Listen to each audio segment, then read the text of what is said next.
Le Dalai Lama est le pape des gauchistes, la star des athées en Sarwell, qui croient surtout en la légitimité universelle de leur déviance.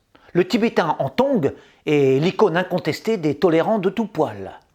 L'incarnation baveuse et guimauveuse de toutes les mollesses de l'Occident décadent. La caution lisse et doucereuse des hippies attardés. La partie flasque et visible des progressistes anguleux en mal d'honorabilité. La pomme idéologique en vogue, allégée, digeste, complaisante, que croquent les Parisiens chics au cœur pourri par le consumérisme. La dernière pensée édulcorée à la mode, des blasés qui veulent rester dans le vent. Et même le refuge spirituel ultime des pédophiles sensibles qui ont su garder leur flamme d'enfant. Bref, le Dalai Lama est une potiche mystique. Ses adeptes pacifistes, fumeurs d'herbe et avaleurs de vérités approximatives, l'adorent et l'adulent, les branchés comme les crapules, mais aussi les rois comme les célébrités, les nantis comme les riches et les milliardaires comme les millionnaires. Tous ces humbles gens veulent être vus sous son aile orange.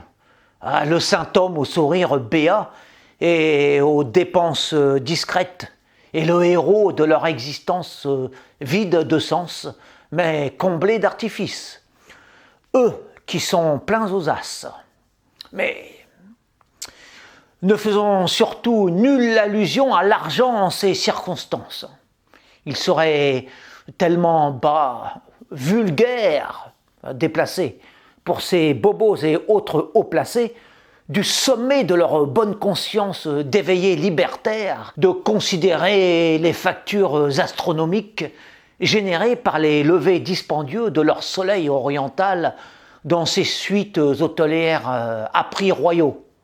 Ces hôtels de luxe sont, il est vrai, indispensables à la sérénité de leur maître à penser. À chacune de ces tournées mondiales, il faut bien mettre un peu d'or autour de tant de paillettes. À tout seigneur, tout honneur, n'est-ce pas? Il serait tellement vil à leurs yeux de s'attarder sur ces aspects purement domestiques. Les nuits si sages de leurs gourous médiatiques ont un unique tarif, véritablement sacré. Celui d'un pudique silence et le respect total qui l'accompagne. Les adorateurs de l'or l'épargnent. Longue vie aux mentors des menteurs. Alors c'était mon texte qui était un portrait sur le Dalai Lama, ou plus exactement un portrait de leurs adeptes.